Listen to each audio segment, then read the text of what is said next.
ইব্রাহিম একটু দাঁড়াও, কথা নাই বার্তা নাই, কিছুই বললা না। কি আমার অপরাধ? কেন এই ধুধুমরু প্রান্তরে আমাকে দুধের বাচ্চাটারে রেখে গেলা? শুধু একটা কথাই জানতে চাইবো, এই যে আমাদেরকে রেখে পাষণ্ডের মতো তুমি চলে যাও, এটা কি তোমার নিজের ইচ্ছায় নাকি আল্লাহর ইচ্ছায়? সাইয়েদনা ইব্রাহিম কোনো কথা না বলে শুধু প্রশ্নের উত্তর দিলেন, বললেন আল্লাহর ইচ্ছায়। কার ইচ্ছায়? নবীরা নিজের ইচ্ছায় কিছু করে না, যেটাই করে করে কার ইচ্ছায়?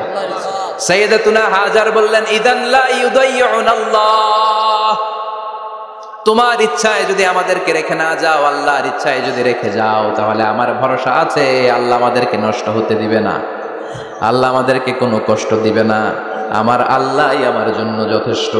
সুবহানাল্লাহ।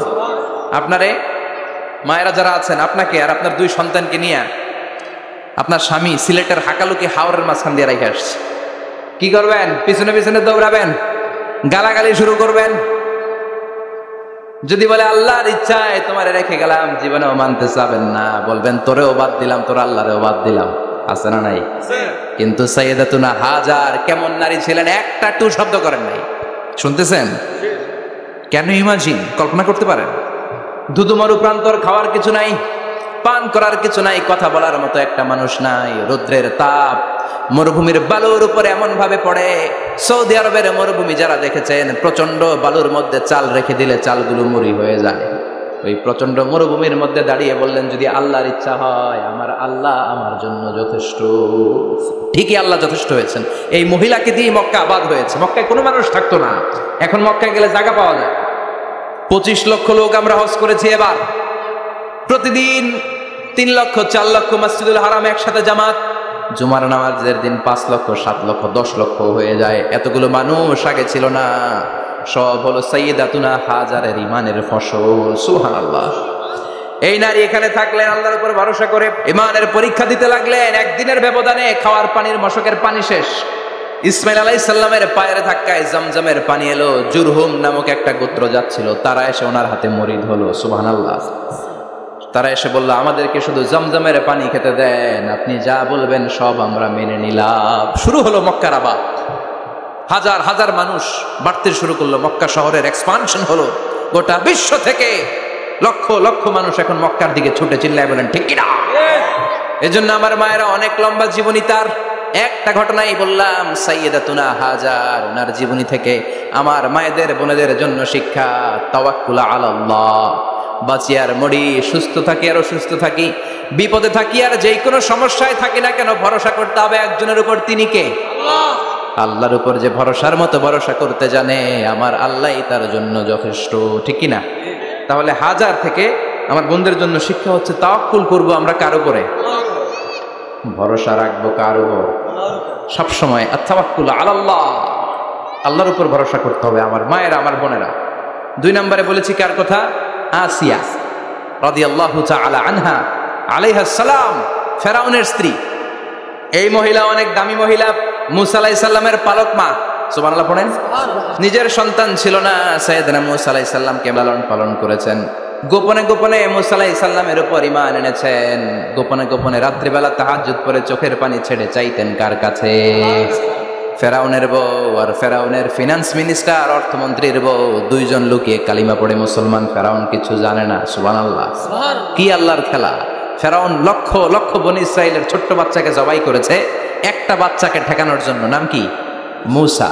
আর ফেরাউনের ঘরে আল্লাহ মুসাকে বড় করলেন। কোন সুবহানাল্লাহ। লুকিয়ে লুকিয়ে ঈমান আনলো। ফেরাউনের বউ আসিয়া, অর্থমন্ত্রীর বউ, 2 জন মিলে ফেরাউনের কাছে ঘটনা পৌঁছে গেল, খবর পৌঁছে গেল। ফেরাউন ডেকে পাঠালো। দুধের বাচ্চাকে নিয়ে ফেরাউনের অর্থমন্ত্রীর বউ হাজির। কুখ্যাত সন্ত্রাসী ফেরাউনের নিজের বউ আসিয়াও হাজির। ফেরাউন বলে, এক আল্লাহর উপর কুফরির ঘোষণা দে, আল্লাহকে বলে যা, আমার পায়ের সামনে সেজদা দে, আমি মাফ করে দেব। আসিয়ার এক কথা, জীবন যাবে কিন্তু ঈমান যাবে। ফেরাউনের অর্থমন্ত্রীর স্ত্রীরও এক কথা, যে আল্লাহর কাছে আমরা মাথা নত করেছি, পৃথিবীর কোন শক্তির কাছে ওই মাথা আর নত হতে পারে না। ফেরাউন বলল, তাই নাকি? দেখি তোদের ইমানের পাওয়ার কত বড়। অর্ডার করলো বিশাল বড় পাতিল নিয়ে আসো, কড়াই নিয়ে আসো, কড়াই ভর্তি তেল গরম করতে শুরু করো। টকবক টকবক করে কড়াইয়ের মধ্যে গরম তেল। ফেরাউন বলে, ও অর্থমন্ত্রীর স্ত্রী, তোমারে অনেক ভালো জানতাম, এখনই আমার পায়ের সামনে সেজদায় লুটিয়ে পড়ো, আল্লাহরে ছাড়ো, আমি তোরে ছেড়ে দেব। অর্থমন্ত্রীর বউ বলে, এত সোজা না। সুবহানাল্লাহ বলে। কি ইমান? ইমানের পথে অবিচল থেকে আমার মরণ যেন হয়, তোমারই কাছে মিনতি আমার, তোমারই কাছে মিনতি আমার, মহামহিম দয়াময়, ইমানের পথে অবিচল থেকে আমার মরণ যেন হয়। পড়েন আমিন। আবার পড়েন আমিন। এক কথা, আল্লাহর সামনে মাথা নত করেছি, কারো সামনে করব না। ফেরাউন অর্ডার দিল, এই মহিলার দুধের বাচ্চাটারে টান দিয়ে আন, টকবক তেলের মধ্যে, কড়াইয়ের মধ্যে গরম তেলের মধ্যে ছেড়ে দে। মায়ের চোখের সামনে দুধের বাচ্চাকে গরম তেলের মধ্যে ছাড়ে। হিসাবটা কি সহজ নাকি? কথা বলেন। চিৎকার দিয়ে মা কেঁদে ওঠে, ছেড়ে দাও। ফেরাউনের নির্দয় অন্তরে দয়া হয় না। দুধের বাচ্চাটারে তেলের মধ্যে ছেড়ে দেওয়ার পরে মুহূর্তের মধ্যে ছেলেটা রোস্ট হয়ে যায়। কিন্তু ছেলেটা হাত উঁচু করে ডেকে বলে, মা ভয় পেও না, তোমরা দেখো টকবগে কড়াইয়ের ভেতরে তেল, আসলে মা এটা আগুন না, এটা জান্নাতের বাগান। ও মা, ফেরাউনের দিকে তাকাস না রে মা, আমার মতো দৌড় দিয়ে তেলের মধ্যে ঝাঁপ দে। আল্লাহু আকবার। ফেরাউনের অর্থমন্ত্রীর বউয়ের ঈমান দ্বিগুণ হয়ে যায়, 3 গুণ হয়ে যায়। সে বলে, ফেরাউন, গোটা পৃথিবীটারে এক পাশে করতে পারবি, কিন্তু আমার মাথাটা তোর পায়ের সামনে নোয়াতে পারবি? ফেরাউনের অর্থমন্ত্রীর ওই স্ত্রীকে বাচ্চার পরে ওই তেলের মধ্যে ঢেলে দেওয়া হলো। ওই মহিলাটাও রোস্ট হয়ে যায়। বাকি রইল ফেরাউনের বউ আসিয়া। কি নাম? আসিয়া কিন্তু দৃশ্যটা দেখেছে, চাক্ষুষ মৃত্যু দেখেছে দুইজনের। ফেরাউন বলে, আসিয়া, কত অন্তরঙ্গ সম্পর্ক আমাদের, আজীবন কত ভালোবাসা ছিল, কত খুনসুটি ছিল, কিন্তু আমার পায়ের মধ্যে সেজদা দিয়ে প্রমাণ কর তুই আমারে ভালোবাসিস। আসিয়ারও একই কথা, জীবন দিব কিন্তু ঈমান দিব না। ফেরাউন বলল, তোকেও আমি ছাড়বো না, তোকে আমি উলঙ্গ করব। হাজার হাজার মানুষের সামনে আসিয়ার কাপড় টেনে নেওয়া হলো, তক্তার মধ্যে শুইয়ে তক্তার মধ্যে হাতে পায়ে পেরেক মারা হলো। হাতের এই পাশ দিয়ে পেরেক ঢুকে ওই পাশ দিয়ে বেরোয়, তক্তার এ পাশ দিয়ে ঢুকে ও পাশ দিয়ে বেরোয়, ফিনকি দিয়ে রক্ত বের করে। আসিয়া সহ্য করতে না পেরে ডেকে বলে, আল্লাহ, ফেরাউন থেকে তুমি আমারে বাঁচাও। এই দোয়াটা সূরাতুত তাহরিমে আল্লাহ সরাসরি কোট করেছেন, রব্বিবনিলি ইনদাকা বাইতান ফিল জান্নাহ। ও আল্লাহ মালিক, তোমার পাশে জান্নাতে একটা ঘর বানায়া দিও। এরকম একটা সঙ্গীত আছে না নাই? এই সঙ্গীতটা সরাসরি সূরাতুত তাহরিম আসিয়ার দোয়া থেকে কোট করা হয়েছে। পড়েন সুবহানাল্লাহ।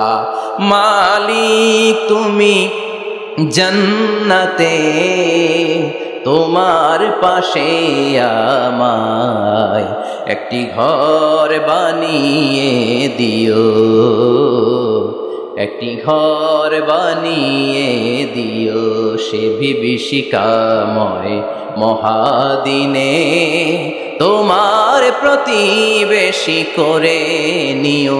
মালিক তুমি জান্নাতে, তোমার পাশে আমায় একটি ঘর বানিয়ে দিও, একটি ঘর বানিয়ে দিও। আল্লাহু আকবার। সেই 5000 বছর আগের দোয়া আজও আমরা তাফসীর মাহফিলে গান বানিয়ে বলি। 5000 বছর আগের কথা আজও আমরা কোরআনের আয়াত হিসেবে পড়ি। আল্লাহু আকবার। কি মাকবুল হয়েছেন মহিলাটা আল্লাহর দরবারে।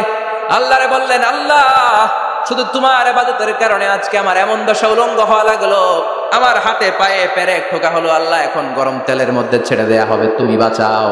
আল্লাহ বললেন, জিব্রাইল, আমার জান্নাতটারে আসিয়ার চোখের সামনে তুলে ধর। আমার আসিয়া দুনিয়ার বুকে থেকে জান্নাত দেখে দেখে আমার মেহমান হয়ে আমার কাছে আসবে। আসিয়াকেও গরম তেলের মধ্যে ফেলে দেয়া হলো। দুনিয়ার বুকে থেকে জান্নাতের নমুনাটা দেখতে দেখতে সাইয়েদাতুনা আসিয়া আল্লাহর কাছে চলে গেলেন। পড়েন আল্লাহু আকবার। এইজন্য ঈমানের পথে অবিচল থেকে আমার মরণ যেন হয়। পড়েন আমিন। তাহলে আসিয়ার জীবনী থেকে আমার মায়েদের জন্য শিক্ষা হলো, ঈমান ছাড়া যাবে না, বেঈমান হয়ে মরা যাবে না, মাজারে গিয়ে মুশরিকাদের কাতারে নাম তোলা যাবে। ওই মায়েরা ইমান কেমন করে রক্ষা করবেন? ইমান কত বড় দামি জিনিস, ইমান একজন নারীর মর্যাদা আল্লাহর কাছে কত বাড়িয়ে তোলে। আসিয়ার জীবনে এই শিক্ষাটা আছে না নাই? কথা কম বোঝা যায়? বোঝা যায়? তাহলে প্রথমে জানলাম কার কথা? হাজারের কথা। হাজারার জীবনী থেকে শিক্ষা ছিল তাওয়াক্কুল করতে হবে একজনের উপর, তিনি কে? আল্লাহ। আসিয়ার জীবনী থেকে আমরা কি শিখলাম? ইমান রক্ষা করতে হবে। জীবন যাবে, ইমান যাবে, জীবন যাবে, ইমান যাবে। 3 নম্বরে মারিয়াম আলাইহিস সালাম, আজীব একটা মহিলা, স্বামী ছাড়া তার পেটের ভেতরে সন্তান দিয়েছে কে? আল্লাহ। আবার ওনার নামে কোরআনে একটা সূরা দিয়েছে কে? আল্লাহ। কি নাম? সূরাতু মারইয়াম। কাফ হা ইয়া আইন সাদ, যিকরু রাহমাতি রাব্বিকা আবদাহু যাকারিয়া। আল্লাহু আকবার। কি সুন্দর সূরা, কি অন্তমিল, কি চমৎকার ঘটনার বর্ণনা। উনার নামেও সূরা, উনার ফ্যামিলির নামেও সূরা, উনার আব্বার নাম ইমরান, মায়ের নাম হান্না বিনতে ফাখুজ। উনাদের ফ্যামিলিটা আল্লাহর কাছে এত প্রিয়, আল্লাহর একটা সূরা দিলেন ইমরানের পরিবারের সূরা। কোন? সুবহানাল্লাহ। কোরআনের 3 নাম্বার সূরা, সূরাতু আলে ইমরান। কি নাম? সূরাতু। আবার কোরআনে আল্লাহ ওনাকে বলেছেন সিদ্দিকা, মানে সত্যবাদী নারী। আবার আল্লাহ বলেছেন ওয়ালাইসা যাকারু কাল উনসা, এটা এমন মেয়ে কোন পুরুষ এই মেয়ের মতো হতে পারে? ওনার মা হান্না বললেন, আল্লাহ আমার পেটে ছেলে না মেয়ে আমি জানি না। যখন মারিয়াম পেটে, আল্লাহ ছেলে হোক মেয়ে হোক বাইতুল মুকাদ্দাসের খাদেম হিসেবে তুমি কবুল করে নাও। আমার পেটে যা আছে তোমার জন্য মানত করে দিলাম। কিন্তু ভূমিষ্ঠ করার পরে দেখে মাইয়া, ভূমিষ্ঠ করার পরে দেখে কি? মেয়ে। ভাবছিল ছেলে, ছেলে হইলে খাদেম হবে, এখন মেয়ে। আল্লাহ বলে চিন্তা করো না, সাধারণ মেয়ে না। ওয়ালাইসা যাকারু কাল উনসা, এটা এমন মেয়ে কোন ছেলেরাও এই মেয়ের মতো হতে পারে। এই মেয়েকে দিয়ে দেওয়া হলো Baitul Maqdis, one of the major 3 mosques in Islam. ইসলামের সর্বশ্রেষ্ঠ 3টা মসজিদের একটা। এই বাইতুল মুকাদ্দাসের খাদেমা ছিল উনি। মসজিদ ক্লিন করতো আর ইবাদত করতো, ইবাদতে মশগুল হয়ে থাকতো, পাগল পড়া হয়ে থাকতো, চক্ষু বন্ধ করে আল্লাহর কথা স্মরণ করত। মর্যাদা আল্লাহ তো বাড়িয়ে দিলেন, আনসিজনাল যত জান্নাতি ফল সব সামনে এসে হাজির হয়ে যেত। ওনার খালু জাকারিয়া এসে বলতেন, আন্না লাকে হাদা, ও মারিয়াম এই ফল তো এই সিজনে ফিলিস্তিনে নাই, পাইলা কই? তিনি বলতেন হুয়া মিন ইনদিল্লাহ, রব্বুল আলামিন জান্নাত থেকে ফলের ব্যবস্থা করেছে। কোরআন সাক্ষী, আন্না লাকে হাদা, কোত্থেকে এই ফ্রুট পাইলা? আনসিজনাল, এটা তো এখানে নাই। উনি বললেন হুয়া মিন ইনদিল্লাহ, ইন্নাল্লাহ ইয়ারযুকু মান ইয়াশাউ বিগাইরি হিসাব, আল্লাহ এরকম যারে চায় বিগাইরি হিসাব রিজিক দিয়ে থাকে। সুবহানাল্লাহ বলেন। সব সময় আল্লাহর ইবাদত, সব সময় তাহাজ্জুদ, সব সময় জিকির করতেন লা ইলাহা ইল্লাল্লাহু মুহাম্মাদুর রাসূলুল্লাহ। ওনার পুরো জীবনের কোন মুহূর্ত আল্লাহর জিকির থেকে খালি যায় নাই, সব সময় ইবাদতে মশগুল, সব সময় কি? তার মানে মারিয়ামের জীবনী থেকে আমাদের শিক্ষা, আমার মায়েরা বোনেরা ইবাদতে মশগুল থাকতে হবে। কিন্তু দুর্ভাগ্যজনক হলেও সত্যি, আমার বোনেরা জি বাংলা নিয়ে মশগুল থাকে। ওনারা মশগুল থাকে ঠিকই, তবে ইবাদত নিয়ে না। কি নিয়ে? কথা কন। জি বাংলা কি এখনো দেশে চলে? স্টার জলসা এগুলো চলে, কিরণমালা এই সিরিয়ালগুলো চলে। নতুন সিরিয়াল আসছে, নাম কত কয়েকটা, ওয়াজ মাহফিলে বলা লাগবে আমাদের। কি নাম, কি চলে এখন জানো না তুমি? সর্বনাশ, পাগলের মতো মহিলাগুলো বসে থাকে, রাতে দেখতে না পারলে সকালে কাজা কাফার আদায় করে, আছে না নাই? কাজা আদায় করে ফেলে সকালে। খবরদার, জি বাংলা, স্টার জলসা, হিন্দি মুভি নিয়ে মশগুল থাকা যাবে না আমার বোনেরা। আপনিই পারেন আপনার ফ্যামিলিটারে জান্নাতে ফ্যামিলি বানাতে, আপনিই পারেন পরিবারটারে শান্তিময় করতে। নারী ভালো তো পরিবার ভালো। এজন্য মারিয়াম আলাইহিস সালামের জীবনী থেকে আমার বোনদের জন্য শিক্ষা, ঘরের সব কাজ শেষে অবসর যেই সময়টা পাবো ইবাদতে মশগুল হয়ে যাব, ঠিক কিনা? ইবাদতে মশগুল থাকার দরকার আছে না নাই? তাহলে মারিয়ামের মতো আপনাদের মর্যাদাও বাড়িয়ে দিবে কে? কয়জনের জীবনী গেল, আর বাকি কয়জন শুনবেন? কষ্ট হচ্ছে? এরপরে বিশ্বনবীর প্রথম বউ খাদিজা, কি সুন্দর নাম খাদিজা, বললে ভালো লাগে না?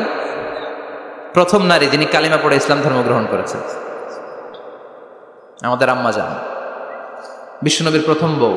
25 বছর বিশ্বনবীর সাথে সংসার করেছেন, 3 বছর বিশ্বনবীর সাথে জেল খেটেছেন, শিয়াবে আবি তালেবে।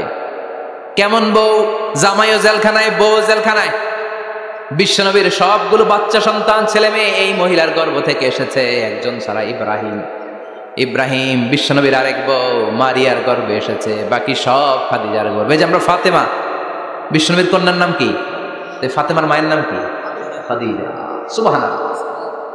ফাতেমা, রুকাইয়া, উম্মে কুলসুম, জায়নাব, এই চারজনের মাই খাদিজা।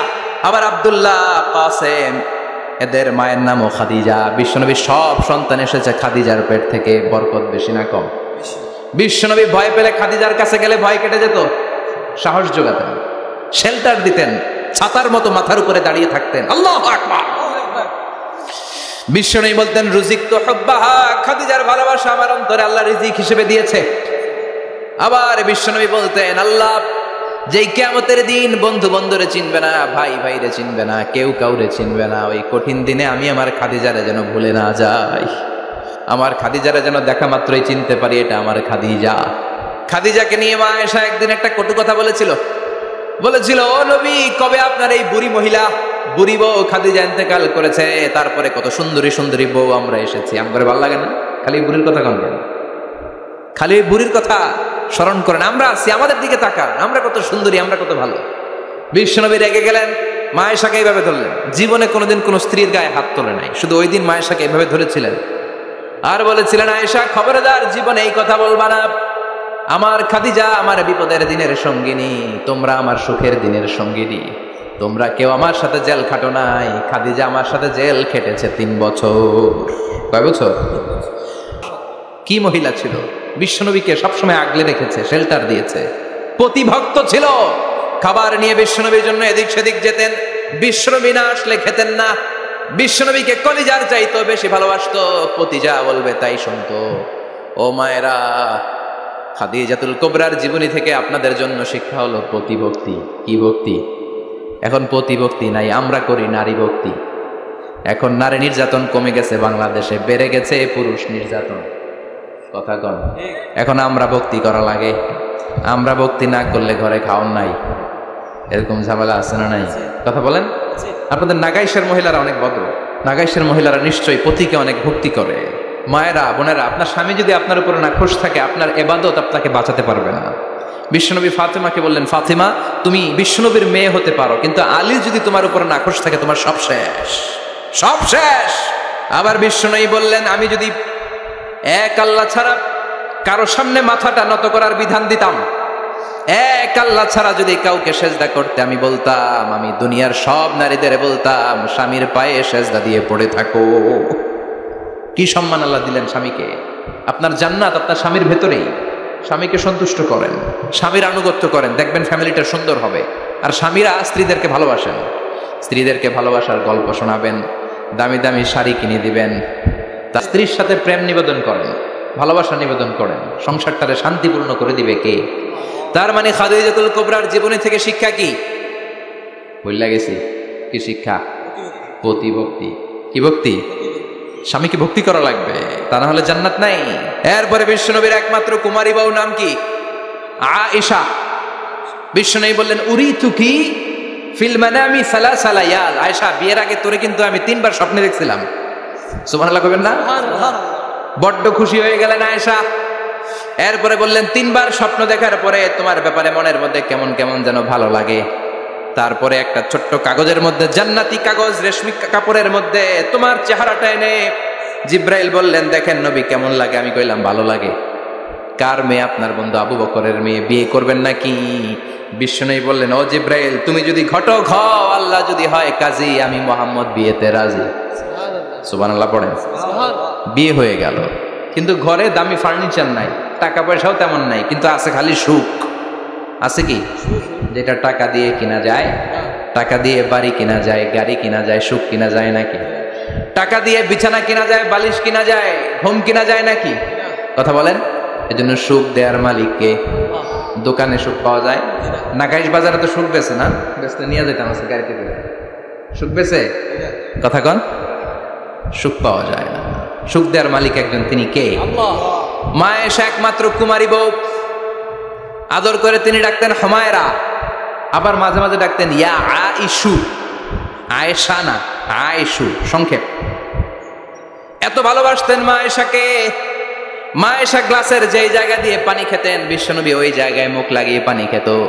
মা আয়েশা গোশতকে হাড্ডি ফেলে দিলে বিশ্বনবী ওই হাড্ডিটা নিয়ে চষতে শুরু করে দিত। এক বালতি থেকে পানি নিয়ে দুইজনে গোসল করত। আবার বিশ্বনবী মাঝে মাঝে বায়না ধরতো, মাঝে মাঝে রাগও করতো। সুবহানাল্লাহ কোন? স্বামী স্ত্রীর মধ্যে একটু রাগ আছে না নাই? রাগ থাকলে ওইটারে আবার ভালোবাসায় পরিণত করে দেয় কে? রাগ না থাকলে ভালোবাসা তো ভালোবাসাই না, রাগ থাকতেই হবে, তাইলে ভালোবাসার মর্ম বোঝা যায়। চিল্লায় বলেন ঠিক কিনা? ক্ষুধা না থাকলে খাবারের মর্যাদা বোঝা যায় না। সারাদিন পেট ভরা, খাওয়ার মজা বুঝবেন? ক্ষুধা, প্রচন্ড ক্ষুধা, তৃষ্ণার্ত, লেবুর শরবত পাইলে অমৃতের মতো লাগবে। প্রচন্ড ক্ষুধা, হাজি বিরিয়ানি পাইছেন 1 প্লেট, ইচ্ছে মতো খাবেন, কিন্তু পেট ভর্তি, হাজি বিরিয়ানি খাওয়া যাবে? এজন্য রাগ না থাকলে ভালোবাসা যে কত দামি, ভালোবাসা যে আল্লাহর পক্ষ থেকে কত বড় নেয়ামত বোঝা যায় না। মাঝে মাঝে মা আয়েশা রাগ করতেন, শুনতেছেন? বিশ্বনবী বলেন, আয়েশা কখন তুমি রাগ করো, কখন তুমি আমারে ভালোবাসো আমি বুঝি। সুবহানাল্লাহ পড়েন। মা আয়েশা বললেন, কেমনে বোঝেন? বিশ্বনবী বললেন, যখন তুমি রাগ করো তখন নামাজের পরে দোয়ার মধ্যে বলো, ও ইব্রাহিম আলাইহিস সালামের আল্লাহ, আপনি আমার উপর দয়া করেন। তার মানে তুমি রাগ করে আছো, আমার নাম নাও নাই। আর যখন আমার উপর খুশি থাকো নামাজের পরে দোয়াতে বলো, মুহাম্মদ সাল্লাল্লাহু আলাইহি ওয়াসাল্লামের আল্লাহ, আপনি আমাদের উপর রহমত করে। তার মানে খুশির সময় তুমি আমার নাম নাও, রেগে গেলে অন্য নবী দিয়ে দোয়া সেরা দাও, রেগে গেলে আমার নামটা নাও না। মা আয়েশা বলে, নবী গো, আমি তো শুধু নামটাই মুখ দিয়ে নেই না, কিন্তু কলিজা থেকে তো আপনারে বাদ দিতে পারি না। আল্লাহু আকবার! কি ভালোবাসা! মা আয়েশা বলতেন, আমি যখন বিশ্বনবীর সাথে শীতের রাতে এক ল্যাপের নিচে ঘুমাতাম তখনও জিব্রাইল অভিনাজিল করতো। সুবহানাল্লাহ নাই? কোন স্ত্রীর সাথে অন্তরঙ্গ বসবাসের সময় কোরআনের অভিনাজিল হতো না। একমাত্র মা আয়েশার সাথে যখন এক বিছানার এক ল্যাপের নিচে দুইজন শুয়ে আছে, কোরআনের আয়াত নাজিল করছে কে? আবার মা আয়েশা বলতেন, আমার কারণে ও মুসলিম উম্মাহ তোমরা তায়াম্মুমের বিধান পেয়েছো। ফাতায়াম্মামু সাঈদান তাইয়্যিবা। মা আয়েশা একটা যুদ্ধে গিয়েছিলেন, যুদ্ধ থেকে ফেরার পথে মা আয়েশার গলার লকেট নাই।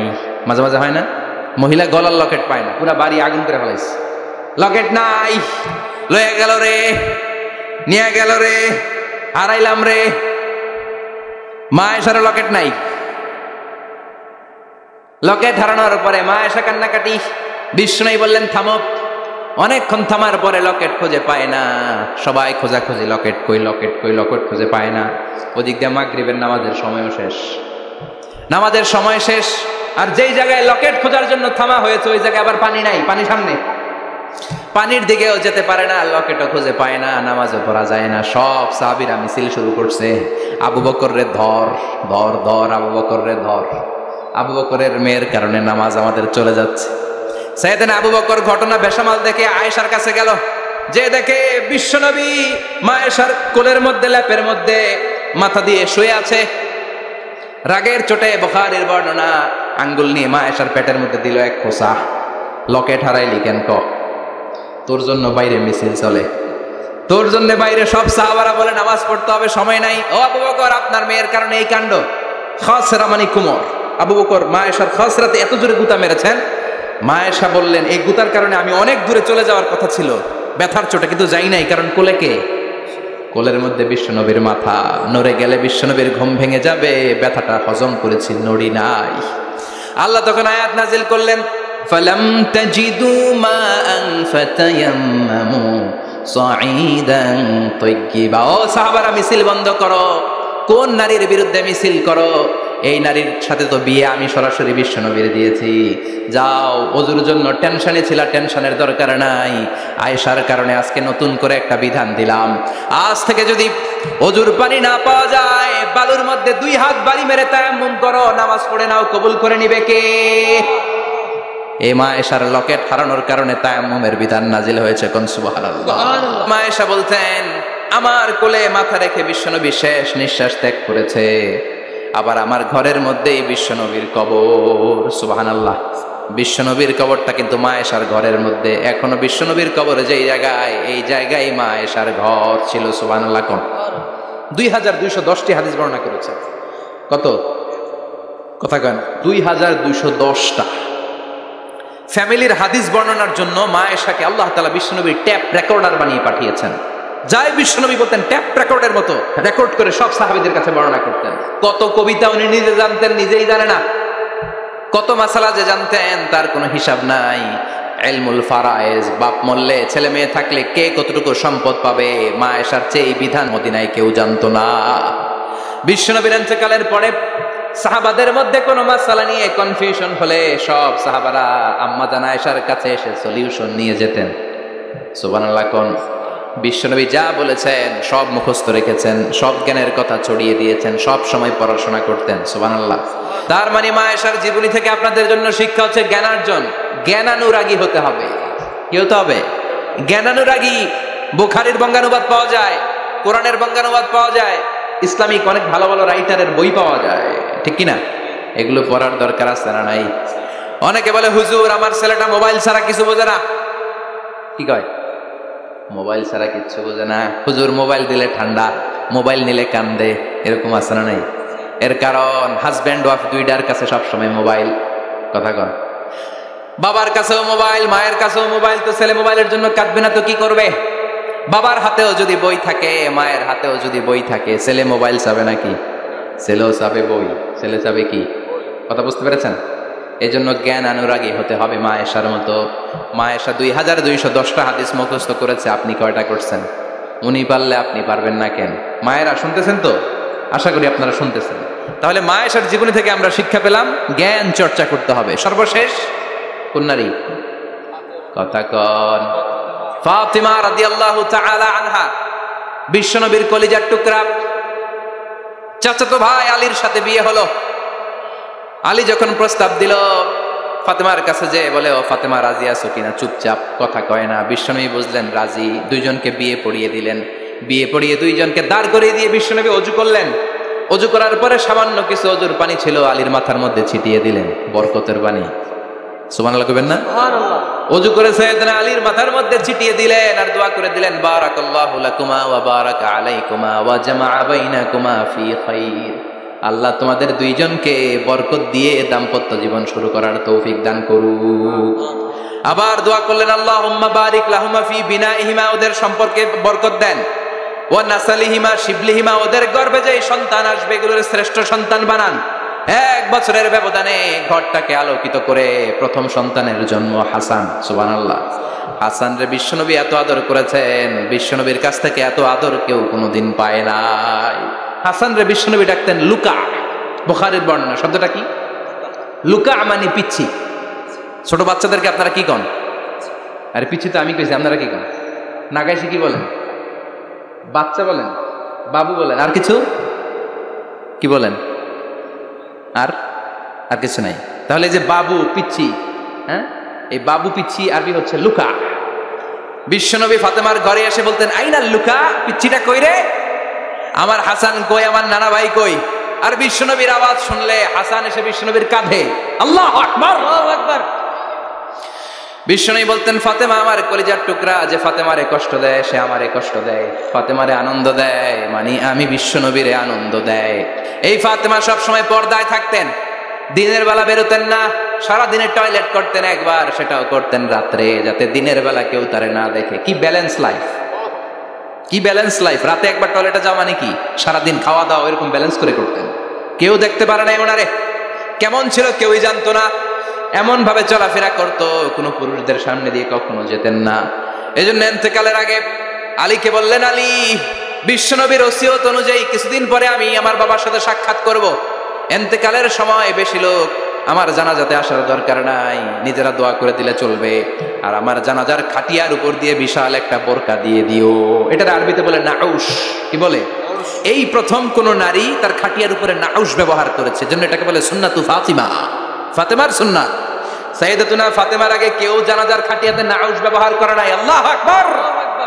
আলীকে বলে গেলেন, আলী, অল্প কয়েকজন পুরুষ নিয়ে জানাজা দিও, বেশি মানুষের কাছে আমার নিও না।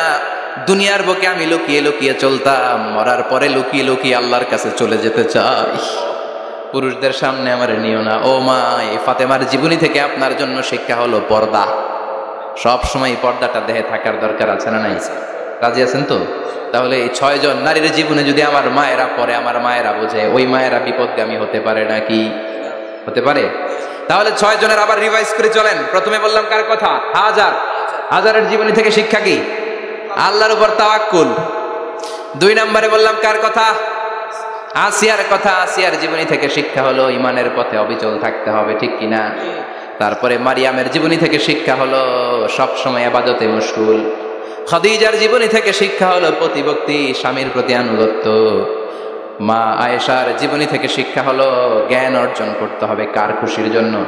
আর ফাতিমার জীবনী থেকে শিক্ষা হলো সব সময় পর্দা গায়ের মধ্যে থাকার দরকার আছে না নাই? মানতে রাজি আছেন? এই 6 জনের জীবনী গ্রন্থ কিনা যাবে না? কিনতে রাজি আছেন তো? কথা কয় না? সবাই রাজি? নারীদের জন্য জান্নাতে যাওয়া সহজ, very easy way. Our beloved Prophet Muhammad has prescribed a very easy way to enter the paradise for the women. নারীদের জন্য জান্নাতে যাওয়ার সহজ শর্টকাট। মায়েরা আবার কান খাড়া করেন খরগোশের মতো, শর্টকাট বলে দিয়ে যাই। আল মারআতু ইযা সাল্লাত খামসাহা, বিশ্বনবী ফরমান 4টা কাজ যে নারী দুনিয়ার বুকে করবে ওই নারীর জন্য জান্নাতের 8টা দরজা খুলে দিবে কে? আল্লাহ। 1 নম্বর আল মারআতু ইযা সাল্লাত খামসাহা, 5 ওয়াক্ত নামাজ যে মেয়েরা পড়বে, সামাত শাহরাহা যারা রমজানের রোজা রাখবে, আতাআত বালাহা স্বামীর আনুগত্য করবে, হাফিজাত ফুরুজাহা লজ্জাস্থানের হেফাজত করবে। এই 4টা কাজ যে নারীরা করবে 8টা জান্নাতের দরজা তাদের জন্য খুলে দিবে কে? আল্লাহ। সহজ হয়ে গেল না? মাত্র 4টা। কয়টা? আরো জোরে বলেন কয়টা? 4টা। মাত্র 4টা কাজ। আর কিছু কাজ করতে বিশ্বনবী নিষেধ করেছেন। জামার উপর দিয়ে পারফিউম মেখে যেতে নিষেধ করেছেন মুহাম্মদ সাল্লাল্লাহু আইয়ুমা ইমরাআতিন ইস্তাআতারাত, যেই মহিলারা পারফিউম মেখে বের হলো পুরুষদের দৃষ্টি আকর্ষণের জন্য, কিয়ামতের দিন জিনাকারিনীদের কাতারে ওদেরকে দাঁড় করাবে কে?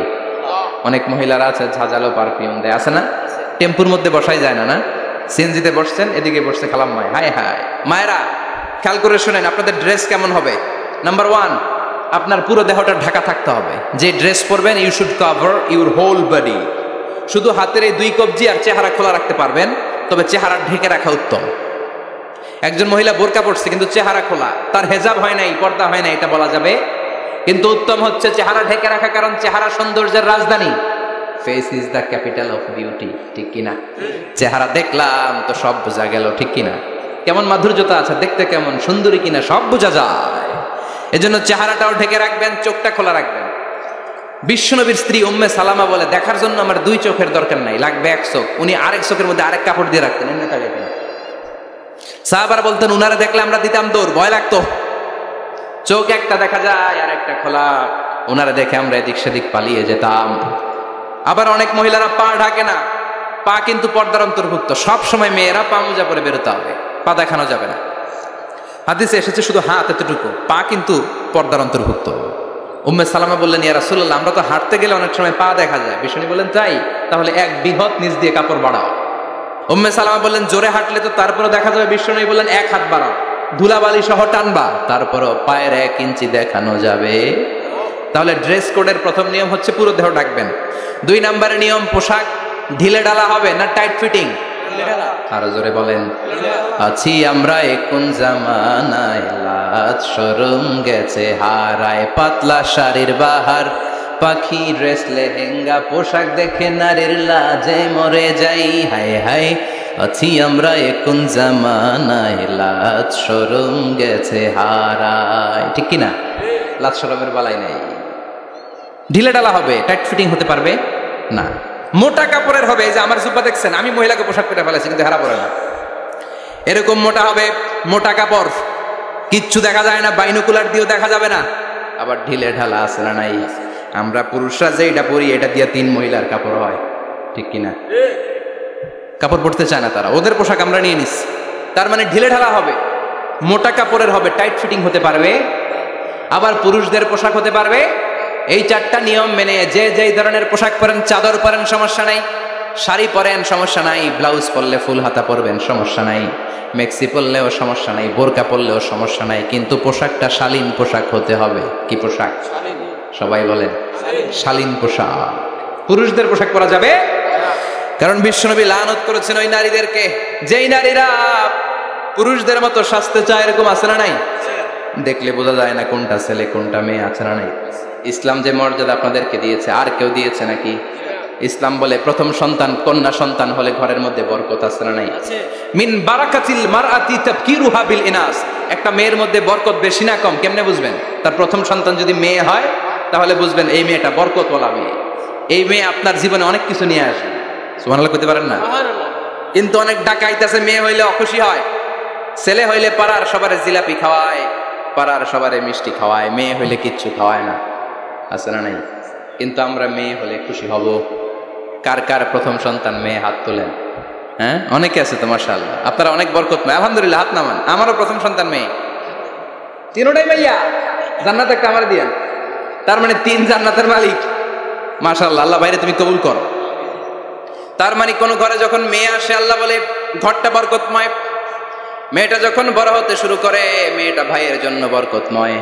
মেয়ে যখন বিয়ের উপযুক্ত হয় বাবার জন্য বরকতময়। 2 মেয়ে মানে বাবার 2 জান্নাত, 3 মেয়ে মানে 3 জান্নাত। সুবহানাল্লাহ। আবার যখন স্বামীর কাছে যায় ইসলাম বলে ওই স্বামী আল্লাহর কাছে সেরা, যেই স্বামী বউয়ের কাছে সেরা। বউ যদি আপনারে ভালো বলে আপনি আল্লাহর কাছে ভালো, বউ যদি খারাপ বলে আপনি আল্লাহর কাছে খারাপ। তার মানে ব্যালেন্স করেছে ইসলাম। স্বামীরও আনুগত্য করতে বলেছে, আবার স্বামীকেও বলেছে স্ত্রীকে ভালোবাসতে, ঠিক কিনা? কথা বলেন। এবার আরেকজনের স্ত্রী, ইসলাম বলে তোমার হাত যদি বউয়ের হাতের সাথে মিলাও 2 হাতের সগীরা গুনাহ মাফ করে কে? স্ত্রীর দিকে যখন তাকাও তোমার চোখের সগীরা গুনাহ মাফ করে কে? প্রতি মাসে মাসে স্ত্রীর কাপড় চোপড় আর কসমেটিক্স কেনার জন্য যে টাকাটা দাও এই টাকাটা সদকা হিসেবে কবুল করবে কে? এবার এই মহিলা গর্ভবতী, ইসলাম বলে সন্তান ভূমিষ্ঠ করতে যে যদি কোনো মা ডেলিভারি কেসে হসপিটালে মারা যায় কিংবা বাসায় মারা যায়, কিয়ামতের দিন ওই মহিলাকে শহীদদের কাতারে দাঁড় করায় দিবে কে? বাচ্চা ভূমিষ্ঠ করতে যে শাহিদা, শহীদদের কাতারে। আর সুন্দর মতো যদি আসে, আল জান্নাতু তাহতা আকদামি উম্মাহাতিকুম, মায়ের পায়ের নিচে সন্তানের বেহেশত আছে না নাই? জোরে বলেন। এজন্য ইসলাম বলে খবরদার, মায়ের মর্যাদা সবচেয়ে বেশি। এক সাহাবী বললেন ইয়া রাসূলুল্লাহ কার সাথে ভালো আচরণ করব, বাবার সাথে নাকি মায়ের সাথে? নবী বললেন মায়ের সাথে, এরপরে মায়ের সাথে, তারপরে মায়ের সাথে, তারপরে কার সাথে? তারপরে তোমার পিতার সাথে। মায়ের মর্যাদা কয় গুণ বেশি? ওগো মা তুমি এই ধরনের শ্রেষ্ঠ নিয়ামত, তোমারই পদতলে রয়েছে জান্নাত। ওগো মা তুমি এই ধরনের শ্রেষ্ঠ নিয়ামত, তোমারই পদতলে রয়েছে জান্নাত। সুবহানাল্লাহ। আমি বলি আমাদের পায়ের নিচে থাকে মোজা, জুতা আর বালু, আর মহিলাদের পায়ের নিচে জান্নাত। এই পৃথিবীটারে 1000 বার বিক্রি করলে জান্নাতের একটা চেয়ারের দাম হবে না। সুবহানাল্লাহ পড়ে। আর যেই জান্নাত মায়ের পায়ের নিচে পড়ে আছে ওই পায়ের দাম বেশি না কম? বেশি। এজন্য মায়েদের সাথে ভালো আচরণ করতে হবে। ইসলাম নারীকে দিয়েছে ইবাদতের অধিকার। নারীরা যদি মহিলা সমাবেশে যেতে চায় কোনো পুরুষ বাধা দিতে পারবে? নারী যদি মসজিদে নামাজ পড়তে যেতে চায় বাধা দিতে পারবে? নাগাই শিখে আছে মহিলাদের নামাজের জায়গা? করেন নাই আপনারা? করেন, আস্তে আস্তে করেন, আস্তে আস্তে করতে হবে। তারা অনেক সময় বাইরে বের হয়, বাসায় আসতে আসতে নামাজের সময় হয়ে গেছে, কই পড়বে নামাজটা? মসজিদে সুযোগ করে দেন, মসজিদে পড়বে। তবে ঘরে পড়া উত্তম, ঘরে পড়লে বেশি সওয়াব। সুবহানাল্লাহ। তার মানে ইবাদতের অধিকার ইসলাম নারীকে দিয়েছে, শিক্ষার্জনের অধিকার। আপনার ছেলেকে স্কুলে পাঠান, শুধু ছেলেকে নয়, আমরা বলি আপনার ছেলেকেও পাঠান, মেয়েকেও পাঠান, ঠিক কিনা? আপনার ছেলেকে মাদ্রাসায় পাঠান, মেয়েকেও পাঠান। শিক্ষা সবার জন্য। বিষ্ণু বলেছেন আল্লিমু বানাতাকুম সূরাতান নূর, তোমরা তোমাদের মেয়েদেরকে সূরা নূর শিখাও। কোন সূরা? কথা কন। ও আমার মায়েরা, আপনাদের জন্য রব্বুল আলামিন সব হকের কথা সূরাতুন নূরে বলেছে। আল্লিমু বানাতাকুম সূরাতান নূর, তোমরা তোমাদের নারীদেরকে সূরাতুন নূর শিক্ষা দাও। ও আমার মায়েরা, আজ থেকে সূরাতুন নূরের অর্থ পড়বেন, তাফসীর পড়বেন, ঘরটারে বরকতময় করে দিবে কে? আপনাদের আছে মোহরানার অধিকার। বিয়ে করলে পুরুষ মোহরানা পাবে না, দিবে। কিন্তু আমরা এতগুলা টাকা নিয়ে আসি, ডাকাইত আছে না নাই? সারা জীবন মেয়েটারে লালন পালন করলো, একটা মেয়ে হলো একটা বাবার কলিজা।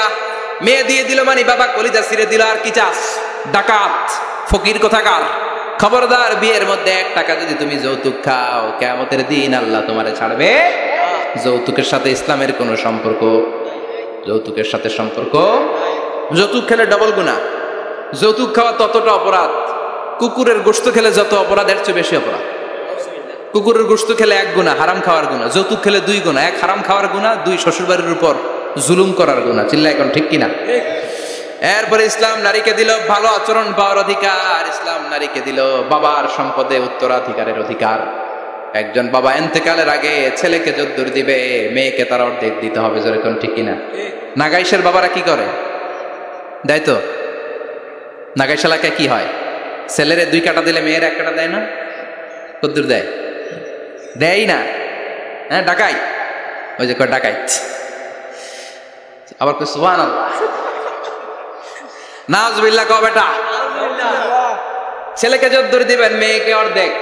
ইউসিকুমুল্লাহু ফি আওলাদিকুম লিয-যাকারি মিসলু হাযযিল উনসায়াইন। ও আমার বাবারা, সম্পদ হলো হাতের ময়লা, আপনি চলে যাবেন, সম্পদ থেকে যাবে। ছেলেরা যদ্দুর দিবেন, মেয়েরে অর্ধেক। কার কথা? মানতে রাজি আছেন তো? একজন প্রশ্ন করেছে যে অনেক মেয়েরা ডিজাইন করা বোরকা পরে, এত ডিজাইন করে যে তাকিয়ে থাকতে মনে চায়। মানে বোরকা পরার কারণে আরো বেশি তাকায় থাকতে মনে আছে, এরকম ঝামেলা আছে না? নেই না।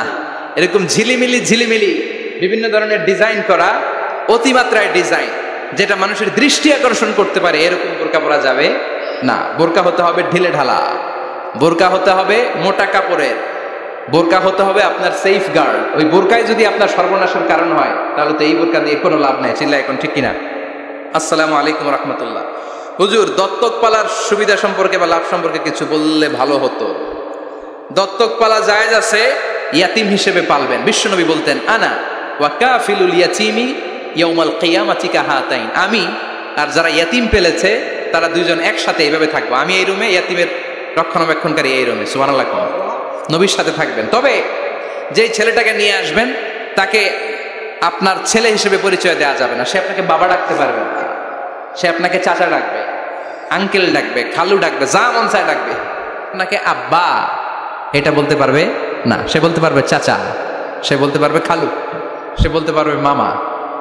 আমার বোনেরা, আপনাদের জন্য যা বলেছি কেফায়া, নাকতাফি বিহাদাল কাদার, এতটুকুই আমি যথেষ্ট মনে করি। এজন্য এই 6 জন নারীর জীবনী আমাদেরকে জানতে হবে, আমাদেরকে হেজাব পালন করতে হবে আমাদের সিকিউরিটির জন্য। ইসলাম আমাদেরকে যে অধিকার দিয়েছে কেউ দেয় নাই। ইসলাম যে বিধান দিয়েছে আমাদের ভালোর জন্যই দিয়েছে, ঠিক কিনা? আল্লাহ আমাদের সবাইকে কথাগুলো বোঝার ও আমল করবার তৌফিক দান করুক। আমরা পড়ি আমিন। আমার মায়েরা বোনেরা, আপনারা ভালো থাকবেন। আপনাদের যেই আত্মীয় মহিলারা আসতে পারে নাই, তাদের কাছে আমার পক্ষ থেকে কথাগুলো পৌঁছে দিবেন। এই নাগাইশ এলাকার সব মাদেরকে, বোনদেরকে আল্লাহ তুমি বিশ্বনবীর স্ত্রীদের মতো কবুল করে নাও। আমরা পড়ি আমিন।